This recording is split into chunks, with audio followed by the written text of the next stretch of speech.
2 of ACT sponsored short-term training program on emotional intelligence for teaching staff in enhancing efficiency of students. So I thank today's resource person, Dr. Edamana Prasad, for giving his consent to deliver the session for day 2 forenoon. And I thank all the participants for joining us in the midst of your academic burden. And we had a registration of 120, and every day we have a people turning out from different states, across different states in India. And I thank each and everyone for sparing your time.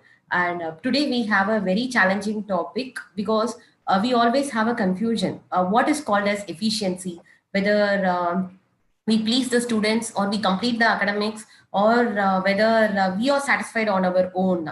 So we have a lot of confusion. So we have a very eminent person, Dr. Edamana Prasad, to discuss on what is efficiency in classroom. Now I call upon Professor Kavita to introduce Dr. Edamana Prasad to the academicians. Over to you, Kavita. Thank you.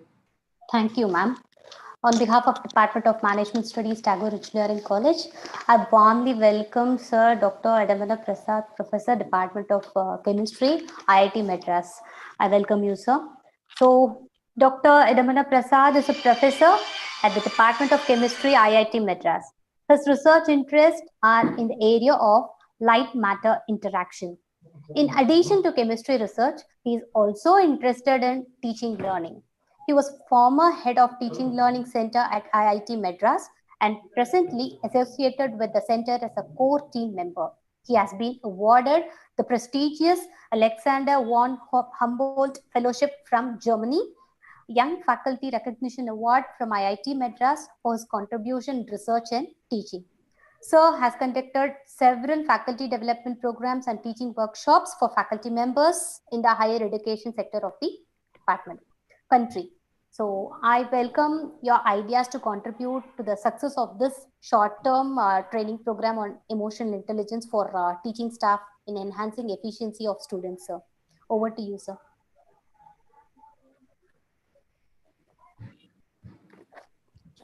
Thank you very much. I hope I am audible. Yes, sir, you are audible. Yes. Good. So we have only 1 hour with us. So without further preamble, I will directly go to the slide, because the way normally I conduct the sessions are going to be highly interactive. So that means I may have some questions for you and you may have questions for me. So time is very important.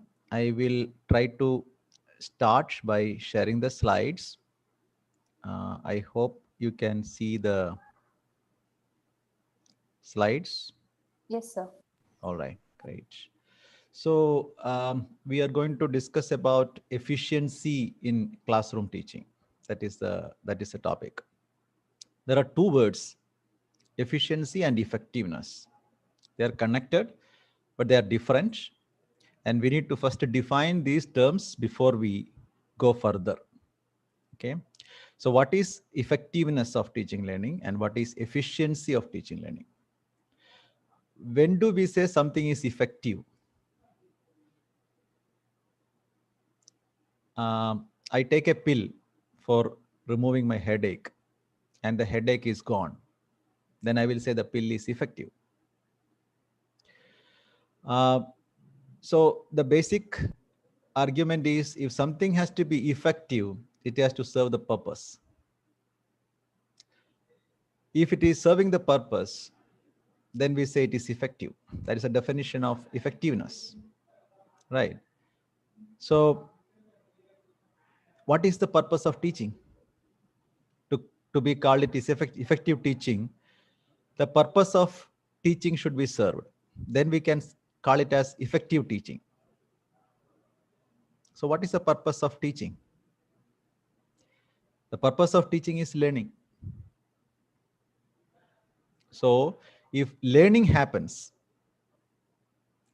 I would rather say intended learning happens. Learning happens all the time. But if intended learning happens by your teaching, then you can call it as effective teaching. That is the effectiveness part. But what is efficiency? Somebody is doing a job the way, the proper way, that means the effective way, in 30 minutes. Some other do in 10 minutes. Then we say the person who does in 10 minutes is more efficient than the other person, being the output the same, being the outcome the same. So if you can have the same effectiveness with less time, then you are becoming efficient. So this is the definition that I have in my mind when we say efficient and effectiveness. They are connected terms. You cannot just talk about only one. You have to be effective in minimum time. Then you are becoming efficient. That is the idea. And if you are discussing these things in terms of teaching learning domain, there are three things for becoming efficient and becoming effective. These are the three pillars. One very important thing, every teacher should be clear what is the intended learning. There are different names, terminologies. I'm not going to the details. In 1 hour, it is impossible. But clarity on intended learning, what is to be learned in your subject, is very important for you becoming efficient or effective teacher. Second part is method of teaching. There are so many methods of teaching, not just one. So if you want to become an efficient and effective teacher, probably you need to choose the right method. Method is like a tool. If you use the right tool, job will be done very easy. If you take a wrong tool, you can still do the job, but it'll take more time and may not be the proper way. So method of teaching is very important. Again, in 1 hour, all the available methods discussion is not possible. Every title that I'm showing here, 3 titles, it requires at least minimum 90 minutes for a workshop. The third one to make you efficient and effectiveness is assessment. That means teacher assessing whether the intended learning is happening or not. Teacher as a subject expert can assess whether the intended learning is happening or not in his or her learners. If the teacher becoming adept to these 3 items, clarity in intended learning, choose the right method, and do the assessment very frequently, then eventually you become an efficient and effective teacher. It won't happen overnight. Okay, you need to put time and energy. Uh, Again, it depends upon the person where you stand right now. Time may vary because the preparedness is different. But if you have tenacity, if you have perseverance, and if you put sufficient amount of time and energy, focus on these 3 pillars, you will become an efficient and effective teacher. Now, we will discuss very briefly about some of these things. One is the intended learning. Okay, some people call it learning outcome, some people call it learning objectives, some people call it course outcome, course objectives. There are so many names, and it has its own importance in different contexts. Forget about those names. What is to be learned? That is the question. So then the question is how people learn. What are the domains through which people learn? So I would like to tell you that there are 3 domains of learning. Some of you might have already known this. These are the 3 domains through which human beings learn. One is called cognitive, that is through head, all the thought process. The other domain is called affective, that means feelings, attitudes, behavioral aspects. So emotional intelligence comes in affective domain. Basically, affective domain help the students to have the right attitude so that they can do the cognitive process in a much easier way. So affective domain help cognitive processing. Psychomotor is a domain where people needs a synchronized movement of both mind and body together, a synchronized fashion. For example, if you are teaching a course on dance, Bharatanatyam, you need both body and mind. You cannot just do it by head. So such kind of learning process is called psychomotor domain learning. Most of our academic teaching learning processes are with the cognitive domain, right? Using your brain. But to get that done, you need students to have the right attitude, feelings, behavior. That comes in affective domain. So teachers basically need to have clarity what is to be learned in cognitive domain, what is to be learned in affective domain, and what is to be learned in psychomotor domain if psychomotor domain is used in your course. Most of the time clarity is missing. And yeah, well, to remember these three domains, there is an easy way. Long back, I think our father of the nation, he put it in a different way. 3H. He used to say about learning with 3H. One is with the head, one is with the heart, and another is with hand. And there's a good combination. Head is cognitive, that means all the thinking process. Heart is, even though scientifically it may or may not be correct, but heart is normally associated with the feelings. So you can connect affective domain with heart, and hand represent the body. So psychomotor is both body and mind. So you can connect with the hand. So if you remember 3H, you can easily remember the three domains of learning. This is cognitive domain, and people call it Bloom's taxonomy because it is that Bloom's taxonomy is the one that is giving these different kinds of thinking processes, different levels of thought processes. Many teachers are now familiar with the Bloom's taxonomy. Every faculty development program talks about Bloom's taxonomy. There are 6 levels: remember, understand, apply, analyze, evaluate, and create. These are the different kinds of thought processes, irrespective of any subject you teach. If you have doubts on what is student is doing, what kind of cognitive load in each of these levels, you can ask. We'll discuss that. I will just introduce you these levels in different domains. This is affective domain. Receive, respond, value, organize, internalize value. We will focus on this domain a little bit today. These are all talking about the expectation of a teacher regarding the behavior of a student. Student will be in the receive level, respond level, value level, organize level, or internalize value level. This is psychomotor domain, right? So there are again 6 level: perception, set, guided response, mechanism, adaptation, organization. So essentially these are all different levels of preparedness of a student in these different domains of learning. And each of these domains are important, depends upon the course. Most of the time teachers hover around this domain called cognitive domain. You want them something to remember, understand, apply, or analyze, etc. But for doing those things, probably you may need to work on their affective domain also to get their right feelings, attitudes. So what you should do so that they will be exhibiting these preparedness in their affective domain is what we are going to discuss today, so that they can perform better in cognitive domain. Okay. So what we are essentially looking is for this session is we are trying to develop some strategies for teachers so that you can achieve desired outcomes in the affective domain, learner behavior pattern, so that you can become efficient or effective teacher. And this is the affective domain. There are different levels.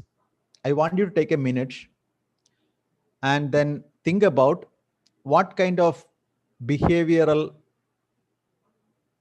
aspects a student will exhibit if he or she is in these levels. For example, what do you think they will exhibit a behavior if they are in the receive level? And what do you think, what kind of behavior they will show if you want them in the respond level? What do you think if they will exhibit a behavior if they are in the value level? That means they give value to your subject, or they will give value to you. So what kind of behavior are you expecting? What kind of behavior are you expecting in the organized level? Organized level, they take initiative to organize their learning. What kind of behavior they will exhibit if they are in the internalized values level? That means when they internalize the value system, what kind of behavior do you think they will exhibit, or what behavior you expect them to exhibit? So take 2 minutes. If you have a pen and paper, you can write down, but I want your response now. I will call upon different people's name from the participants list, and then I want your response. What kind of behavioral traits, pattern, or attitude they will show if they are in different levels? Think about it. Take 1 minute.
Okay, so let us see. Nagalakshmi, can you unmute?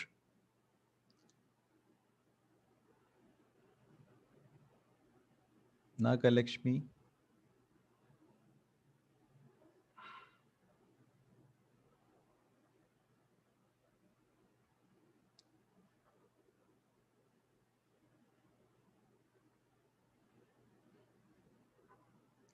Okay, some are in the chat box.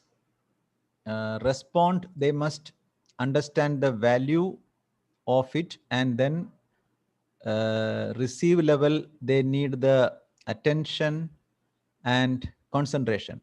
No, I'm not asking what they need. I'm asking what they will exhibit, what kind of behavior you can observe if they are in these different levels. Because we can only observe their behavior. Sir, can I go ahead? My name is Anand, sir. From, Anand, yeah, please go ahead. Yeah, so I'm just taking Take a one shot level at and then tell what kind of See, behavior. see, if they're in the receiving level, they would be listening carefully to what we are talking, sir. Okay, please stop now, because I want to ask somebody else to take another level. What you said is correct. If they are in the receive level, body language will tell that they are in the receptive mode. Listening is one example of receptiveness. So if listening is not hearing. There's a difference between listening and hearing, right? So listening is they pay attention to what you are saying. It's not simply sound waves falling on their ear. So if they exhibit this quality of listening, this body language or the behavior, then you can say they are in the receive level. So very good. So let us take another level, respond, and then let me ask somebody else. Sridevi, can you unmute?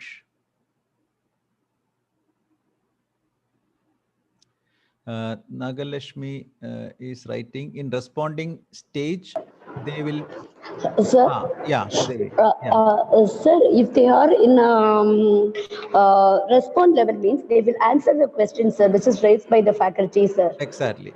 They'll be responding. Essentially, Yes, they will. sir. So that is one example is they will answer the question. Yes, sir. Okay. Can you think Yes, of sir. another example? Respond. They will raise questions, sir. They will clarify their doubts, sir. Yes. So they will clarify they will ask questions to you. Yes, sir. So that is another example of students in the respond level.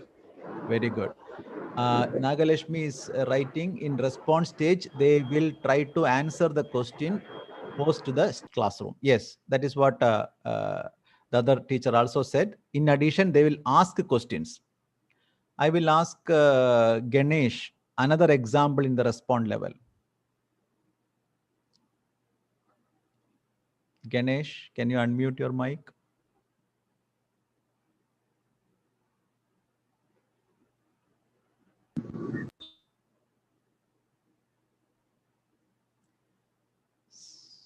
Okay, there is some problem. Pratima Bhatt.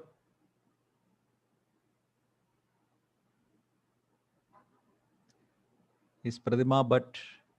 Can you unmute and then tell?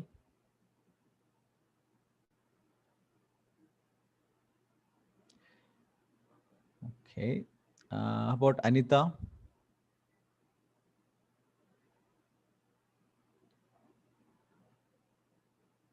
Anita?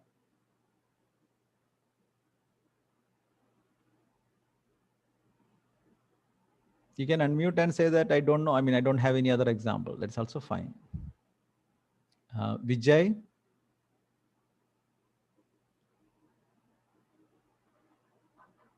Okay. Anil Tiwari. Good morning, sir. Yeah, good morning. I think, sir, if we tell them to go for any role play or that type of any activity, they will happily do that, or they may start discussing also. Yeah, so that is one thing. You ask them to do something in the classroom, they will readily come forward. So they say that respond, they will come forward is a response sign. Very good. Okay. Now let us go to the value level. What kind of behavior do you think they will exhibit, or we can expect them to exhibit in the value level if they give value to you or to your subject? Sudha?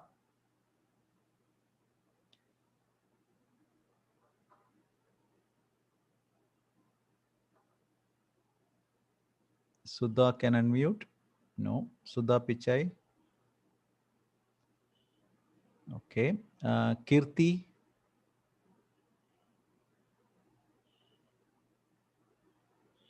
Okay. Srinivas Rao?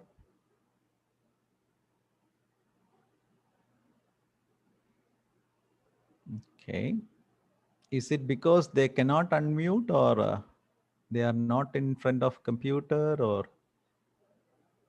there are multiple possibilities? Sweetie Kiruba. I'm randomly picking up the name, but I don't want somebody else to answer other than. Yeah, good morning.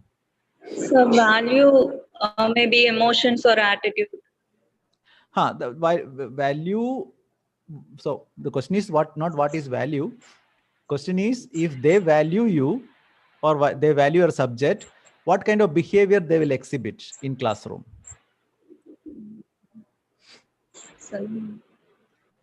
If you don't know what behavior we are looking for, we cannot train them in that, or we cannot, expect those things. We cannot take them to those levels of behavior. So their emotional intelligence should be in this level. So for that, we should know what kind of behavior are we expecting as teacher if they are giving value, right? So let us ask Lavanya. Yeah, good morning, sir. Sir, I think in case if they value our what we are making them to learn, will be trying to implement what is learned by them during that particular class. So that is what I feel. So when we say implement, there are different types of implementation. Suppose you ask them to do a problem, they will implement by solving the problem. Yes, sir. Yes, that doesn't necessarily mean that they give value. Okay. Because they can do the problem even if they don't like. In the classroom, people may do the task that you are giving. But like the teacher told last time, when you ask them to do some role play, the readiness with which they come forward, the enthusiasm with which they come forward. Okay. So the difference between respond and value is, respond is they will do. Some action will come from their side. But if they give the value to that action, then the enthusiasm, the level of sincerity will be different. So if they readily come forward to do some job, and if they, for example, you ask them to do conduct a special class, so they will turn up for sure if they are valuing it. Oh, yes. So there are some specific examples where you can cite that who is giving value or not. It may not be 100% full proof model, but there are behavioral traits from which you can figure it out whether the person is giving value or not. What is value? Giving value means giving priority. Okay. Sir, for example, when we are giving case studies, sir, generally students would love to come forward and try to solve those problems, because we give the case studies which are like company examples, right, and we want them to try to give the solution in case if they are in that position of a manager or maybe of that executive. Right. So generally the students will be like taking like when their chance will be coming. So can be taken as a value, sir? Because if they are readily come forward, they give, Yes, they give value for that. See, it's like this. It's true for us also. If we value something, we will die for it. Yes, yes, sir. That is a signature of value means. So if there is a value given, they will come forward for that. So that kind of behavior, if the student is exhibiting, then we can say, okay, they are valuing it. Maybe I could add one more thing, sir. Like we are as a two-way communication, immediately we are responding to the questions that are posed by you. And even in turn, we are asking you some questions like for some further clarity. Can it be also added as value? The question answer session, suppose I ask a question and you are telling, that can be mostly responding. Yes, because sir. you are No, it is not about that, sir. Like if I'm responding, it is fine. It will be respond level. Right. But if I am interested really to learn something out of that and to implement it in further. Yes. So that is what. So one level above respond is value, because either the person keep on asking questions, or if they ask multiple questions and exhibit some kind of more priority for this subject or the topic that we discussed, then we can say that the person is giving value to that. Thank you. Thank you very much, sir.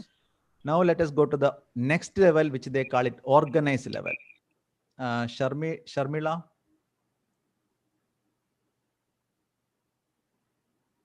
Can you unmute?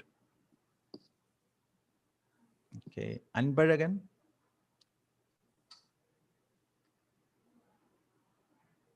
Okay. Rajkumar.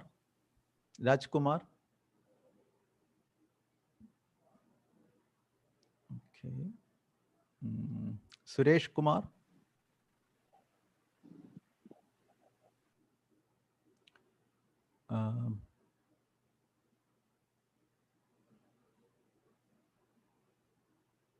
Banurega.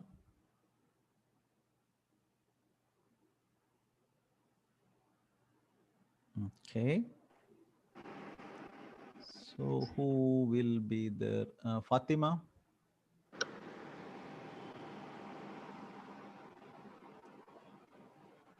If you don't know what the behavior in organize, you can unmute. Otherwise, I will think that you are not there.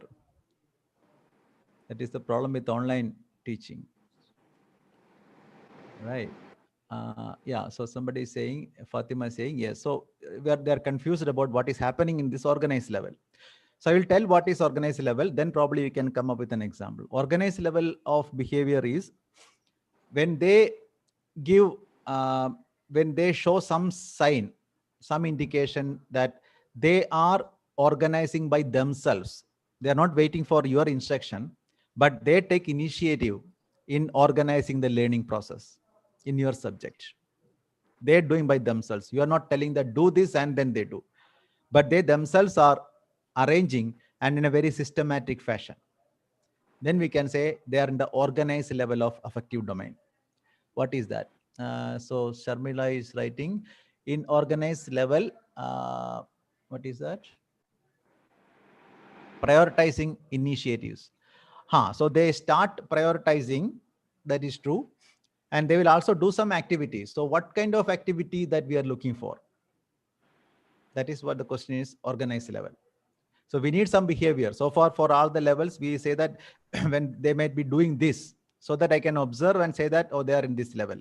Unless we observe and then tell that they are doing this, we don't know which level they are. or they might be, at least in a qualitative fashion. So they participate in answering question during class.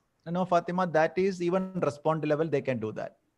They're not doing any prior organization or some kind of, a more job from their own initiative in learning. They're not doing that for responding. That means answering. So that behavior, what you said, probably the student may be in the respond level. See, a student in the organized level also may answer, but we cannot distinguish. So we are looking for some behavior where we can distinguish which level they are. Sir, I have a point, sir. So organizing the thoughts and summarizing internally in their mind, can I take it as organizing, sir? Organizing their thoughts? And summarizing internally in their mind, like they are going through what that is true. But the problem with us is if they do something internally, we don't know. Okay, so we are looking for something which is visible. Okay. In terms of their behavior, so that we can judge, okay, he is in this level, she is in this level. Okay, sir. That is the idea. So quiz conducted by student, flipped classroom technique. So Sharmila, yeah, those quiz conducted by students. You mean to say that students are developing cues in a flipped class? But all those things can be in the respond level too. Something which is signature of organized level. That is what we are looking for. Okay, let us keep that level. Let us move to the next level. Internalized value. Somebody has any example for that? Sharmila says class event management. Yeah, event management in terms of learning, not something extracurricular. In curriculum, suppose they do some kind of a management by themselves. They make a timetable for their own studying the subject. So that initiative is something like an organized level. You did not tell them to make anything, but their own interest, they make a timetable for studying your subject. So that is an example of an organized level of learning behavior. Okay. In role play, they will decide their roles themselves in organized level. Yeah, that also can be an example of organized. Suppose you give a role play only the theme and they themselves discuss and then prepare. Any learning behavior which tells that initiative is coming from their side in terms of learning and then arrange something in a systematic fashion, then that is an organized behavior. And the last one is internalized value.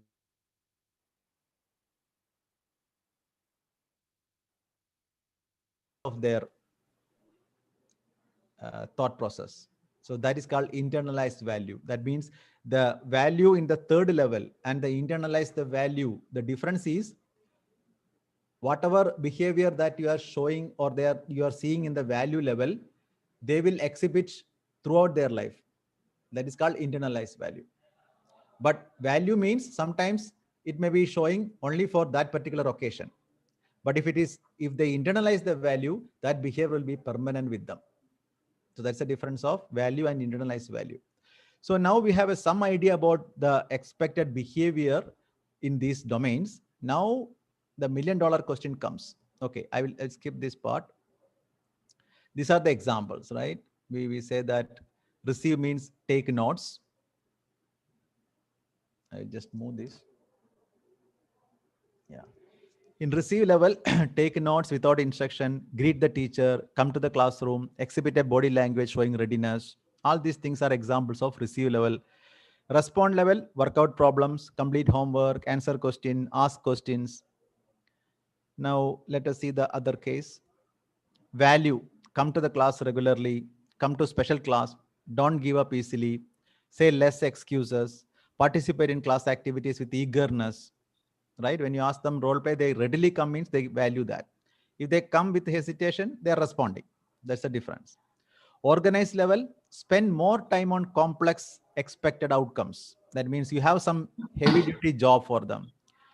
And they're not giving up, they're spending more time. They allocate more time for studying that complex part. So they themselves doing that. Prioritize their workload, prepare an exam plan. So these things, if they are exhibiting without your instruction, then we can say they are in the organized level. Internalize, exhibit consistent behavior pattern. Come forward for group activities. Do not cheat. respect ideas, not people. So these are all some indication saying that they have internalized values. All right. Now the $1 million question. I want you to take one learning outcome means your intended learning in this affective domain. You want them to exhibit a particular behavior in these levels. And what, as a teacher, what strategy would you do to achieve it? So the whole idea of this expectation is from your side, what you can do so that you can expect this behavior. So I want you to think about 2 minutes. What will you do so that they will do all these things, whichever you want?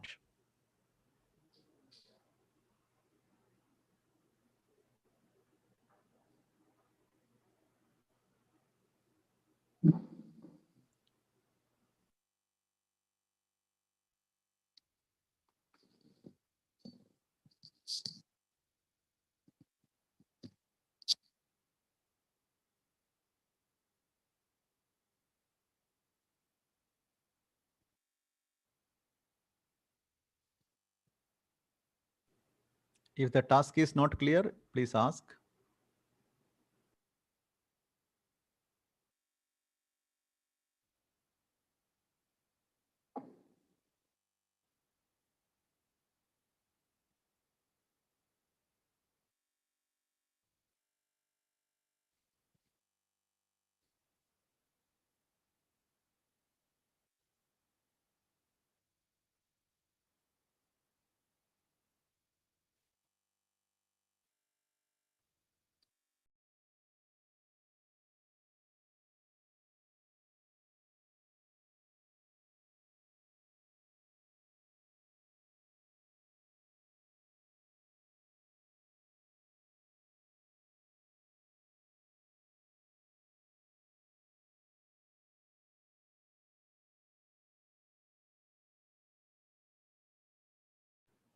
Okay, so I think there are a couple of answers in the chat box, but we will first take a few answers.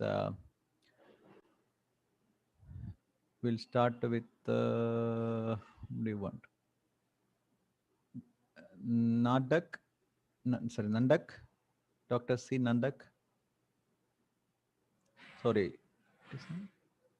Nagalashmi, right? Yeah, Nagalashmi, can you unmute? Good morning, sir. Is it audible, sir? Yeah. Okay. Sir, if you make it student-centric, then they will give value and they will organize themselves. Okay, but then still not clear what teacher is supposed to do. In student-centric is a very, what do you call, compound or embedded terminology. As a teacher, what should I do so that I can achieve some, you can take some specific Being more lively in the classroom, that means making more student participation more. So which one? So we need to also have to pick up something from this list. Okay. I want you to be more specific so that, if I do this, I can expect this. That is what kind of thing that I'm looking for. For example, if I want my students to ask questions, Sir. What should I do? So like that, you pick up anything, but to achieve a specific thing, what should I specifically do? Otherwise, discussion will become philosophical. I'm not against philosophy, but by 1 hour, we should achieve something. That is called effectiveness and efficiency, right? So let us pick up one particular example. For example, you want them to, you want your students to greet you. What you will do? If that is the case, sir, regularly by communicating with them, that means by mentoring them. Okay. So yeah. My confusion is you're using general words, which can be by many ways we can achieve that. I'm looking for a specific action. That's only different. You want the participants to say what that is from receive, respond, value, organize, internalize, what they should exhibit. What teacher should exhibit. What teacher should exhibit for getting the feedback from the students. Exactly. Yes, sir. So let us see. Excuse me. Hello. Sir, I'm Lavanya here. Okay. For example, sir, like to add to Nagalakshmi Madam's content, for example, if we wanted the students to greet, generally, if we are greeting the elders, or maybe we are greeting the students like the kids. So or obviously, generally they also will greet among ourselves. greet, then automatically students will also inculcate that habit. Exactly. So the response comes when we are responding to the way that we wanted them to behave. So and that's a very good point. That's a very good point. That means if you go to the class, normally we do that. Like we say good morning, good afternoon, whatever there. But again, the sincerity with which we say, that also matters. Whether you really mean a good morning, or you really mean a good afternoon, or it is like just like good morning. So the way you behave, greeting, that's most of the time that is the way they also respond. So teacher can give some importance to giving greetings to the students with a wholeheartedness. And even if you see outside corridors and if you greet them, then whenever you meet them, they also start greeting you. So many of these behavioral aspects, you can see that they are reciprocal in nature. When you do exhibit that behavior, they will also do. Because most of the behavioral things are coming like they observe you and they tend to imitate you back. Yes, so greeting is one example. Yes. One example for the organizing, sir, like for the organizing. For example, if I wanted the student to learn the subject on themselves, to organize themselves. For example, if I'm handling a subject called supply chain management, in that the present, because of the COVID, how it is being impacted with the supply chain management of the different industries. If I started quoting some examples, then automatically, out of curiosity, students search on themselves and come out with different industries and companies, problems or challenges, or maybe the opportunities which have been gained by them during this pandemic. So that may be at organizing level, sir, what I feel. Yeah. So organizing level or internalized value levels are topmost levels of this taxonomy, which are tough to achieve. So what probably we can do is we have to provide opportunities in the teaching learning domain where we give some work for them so that it generate the curiosity of them, as you said. But it doesn't mean that everybody get curious. Yes, sir. So one of the ways to tackle, because their motivation, motivation is a personal matter. Different people get motivated due to different reasons. If you have a class of 40, every student get motivated by different reasons. We cannot say that I will do this so that everybody get motivated. There is not like a motivation pump available, right? So curiosity generation is exactly like that. Different people get curious on different matters. So one way to make majority of them to curious is you try to change the way of the problem definitions. So when you give one kind of problem, a set of learners may get curious. You change the type of problem, then another set of learners may get curious. So like that, you try to make different problems and then post to them, let them work on it. Maybe on different problem, different students may get curious, but all of them may not be possible to get curious on one problem. But if they become curious, they start organizing themselves. So the trick is you need to generate the curiosity, but you cannot do it by just one stroke. That is the idea. Very good. So value system, is there any idea from teacher's side? So can I? Yeah. I'm Felicia. I'm from Beltech School of Management. Okay. So even I have put it in the chat also. The thing is like our main aim should be strengthening the foundation of a student. So that can be done by a video content so that the student can picturize it. And second one is conducting some workshop so that they can get some practical experience, and some seminars so that with this content, video content and workshop, whatever they got some experience from their surroundings and with some real life experience or examples, once they present it in the form of a seminar with some innovative ideas, then they will value us. Like, even though if we greet them, maybe unless and otherwise, when they think that we are really helping them to strengthening their foundation, then only they will greet us back, proper greet us wholeheartedly. So yeah, so one aspect that you, whatever you told is when they see that you care for them. Exactly. Okay, so that is where they also start caring you back.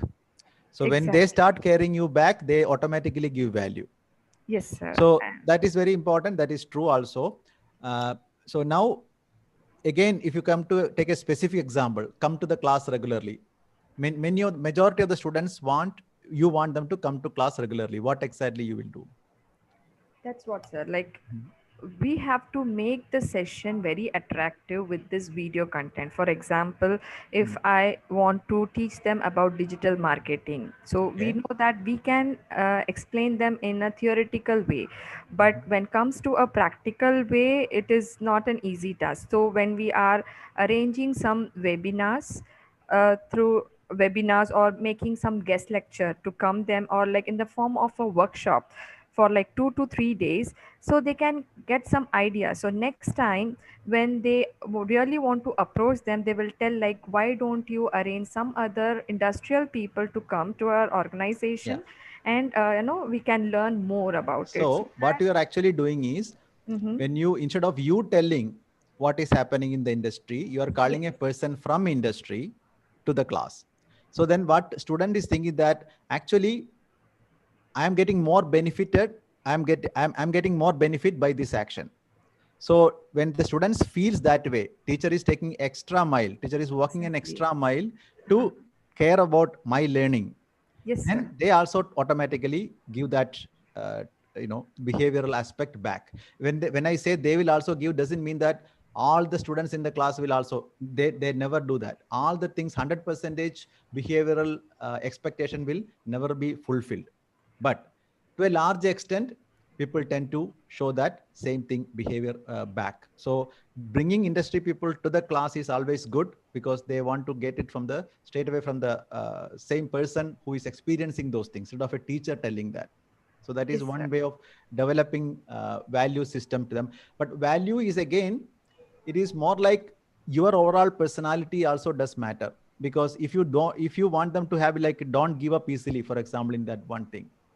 So what you should do as a teacher is, when you pursue something in the classroom, in teaching, you also should exhibit a behavior saying that, no, I don't give up that easily. You stick to that problem till the end of that, finding out the answer for that. If you don't know the answer for that class, you can say that I don't know, but next day when you refer and come back and then tell. So exhibit a behavior saying that, I care you, I am not giving up very easily. So this kind of message will go to them, and they also start exhibiting the same kind of behavior. Many of the behavior is depending upon how you behave in the classroom. Exactly. So this is a very important aspect of in affective domain and emotional intelligence. So I will quickly go through some of the strategies. Most of them you have already told. Suppose in the receive level, you want them to take notes, greet, come to the class on time. What you should do? Teacher can encourage students for note taking, provide opportunity for them to use the note in the class. See, they're writing some note, but they never use in the classroom. Suppose as a teacher, you create a situation where you can ask, can you just go back to that notebook and tell what you have written there? That is a kind of a spark. Okay, now I'm using this. There is a purpose for this. So many students will start using that. So you need to purposefully create opportunities for developing this habit of class note taking. Then they will take class note if you want them. Teacher greets students sincerely, they will also greet you back. Teacher comes to class on time, they will also come class on time. When I say they will also come, that doesn't mean that everybody. Don't take it to everybody. Majority. Teacher exhibits a body language showing enthusiasm. Then they will also start showing enthusiasm. Teacher listens to their questions. Teacher listens to their answers. Many of us are in a hurry. So what we'll do is, when they start answering something, we cut short. Don't do that. So you patiently listen completely what they want to tell you. Then you can see that they will also listen to you patiently.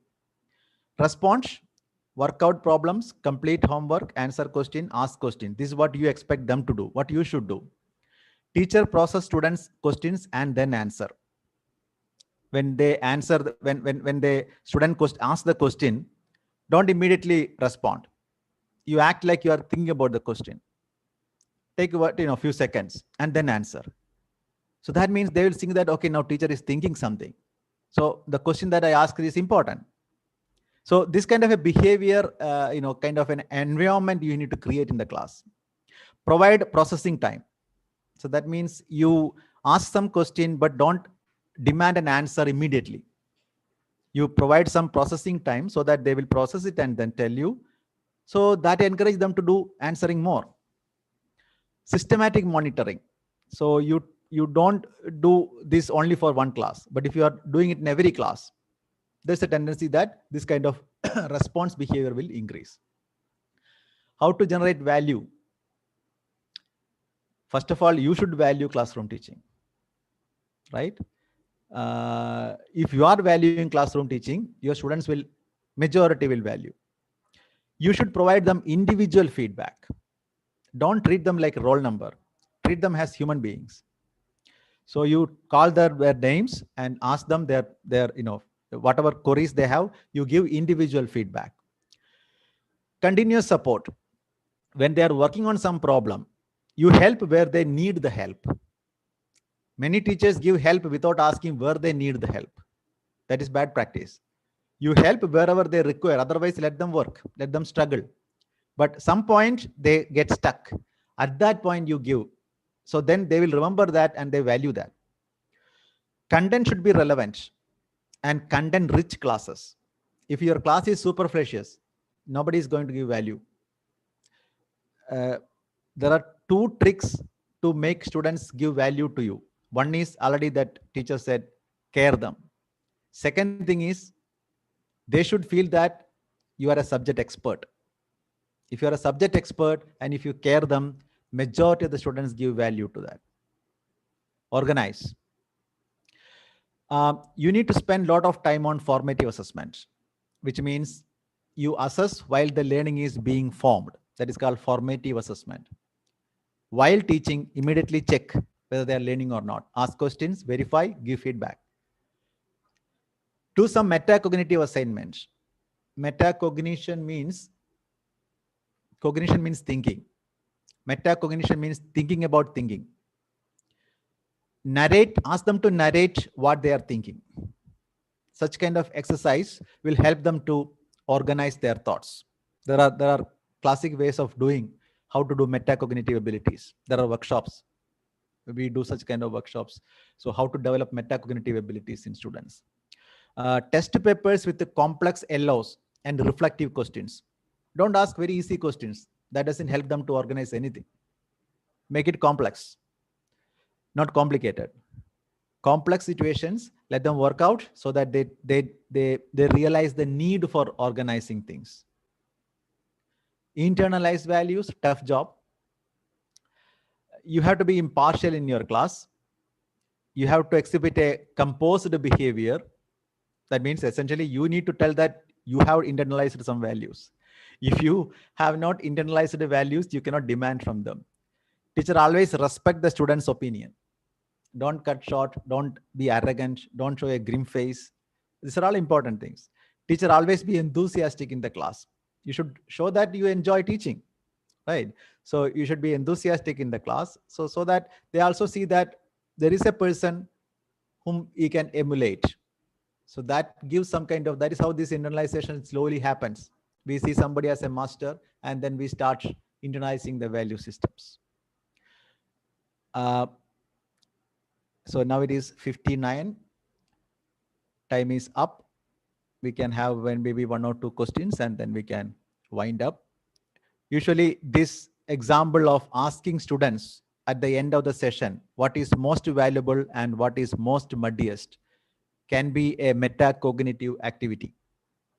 Okay, you can, in every class you can ask this. Ask them to write brief answers. What is most valuable that you got about this and what is the most confusing aspect?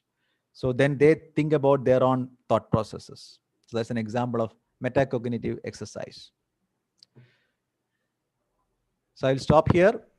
Over to the coordinators if participants have some questions. Yes, sir. Thank you, sir.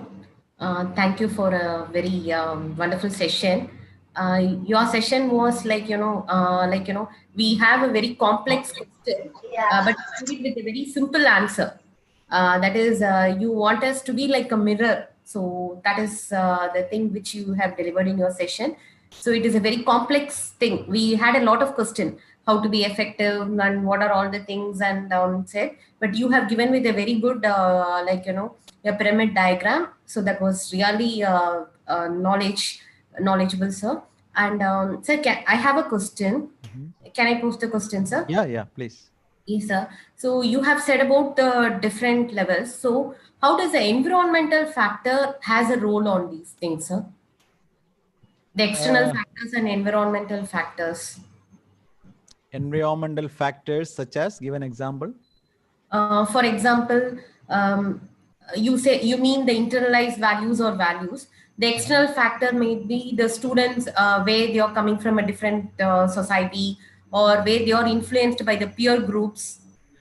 Yeah, so there may be cases, there may be external. See, many things affect their response, their behavior, but it all depends upon the weightage factor, right? For example, how teacher behaves in the classroom. That is what mostly we said. There may be external factors also affecting the students, their behavior, but then which one is affecting more? That determines the final result. So if your influence is more, if your sphere of influence is more than the external surroundings, you will win. That means you can still internalize values in students. But if the other factors are more, is stronger than yours, obviously the surroundings will win. So it's kind of a competition. There are several aspects affects the behavior pattern. For example, their home friend, what is happening in their home friend. But even if you might have undergone this same situation, home friend may be horrible, but the moment you come to some particular environment, you forget everything. So that means in that particular environment, somebody else is influencing you more. So like that, which factor is influencing more will obviously win. So I'm not saying that external matters do not affect, but still teacher can do many things. You say that we can overcome it. Okay. Yes, sir. Thank you, sir.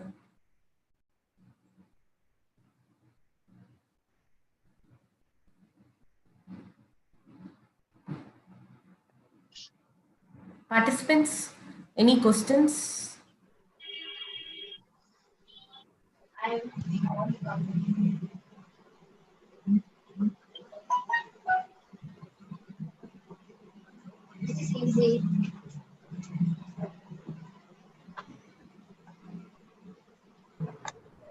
Ma'am, no questions per se, but just wanted to appreciate the way you delivered the lecture, ma'am. Fantastic. Thanks from Vail Tech University for this wonderful session. Thank you. Thank you, Professor. Thank you, sir. Sir is left. His line got hanged up. I think. Yes, ma'am. Yes. Yes, okay. left. Yes, left. I think his line got hanged up, no? Okay. Yes, ma'am. Okay. Okay. So thank you all for being very interactive and responding to the speaker. So this made the session very interesting. Thank you all. And you can fill the feedback form which is posted in the chat.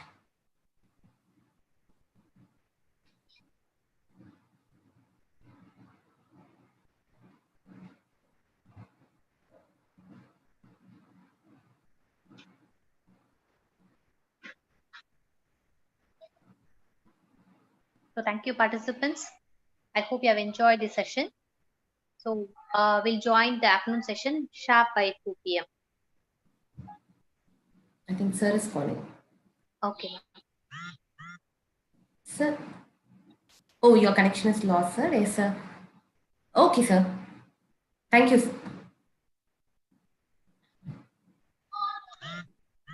It is getting connected, sir. We'll just check.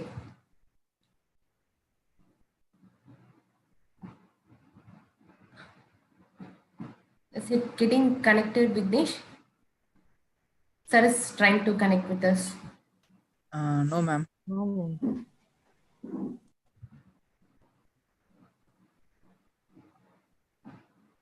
Oh.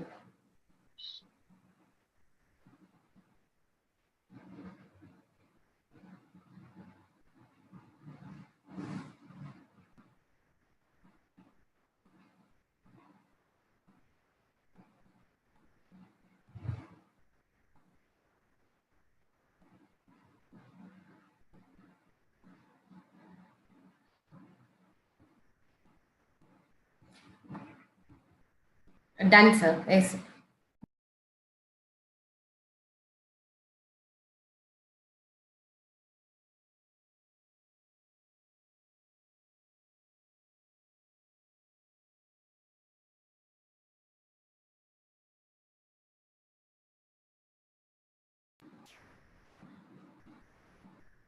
Sorry, Dr. Yadamana Prasad is not able to connect. He has some internet issues, but it's fine that it has winded up at the end of the session. So if you have any questions, you can post in the group or to any of to the coordinator's chat or to my chat, so we can get the response from sir. And we request the participants to be on time, because as we make the speaker as a co-host, when someone enters the room, it keeps on interrupting the speaker. So please try to be on time. So afternoon, we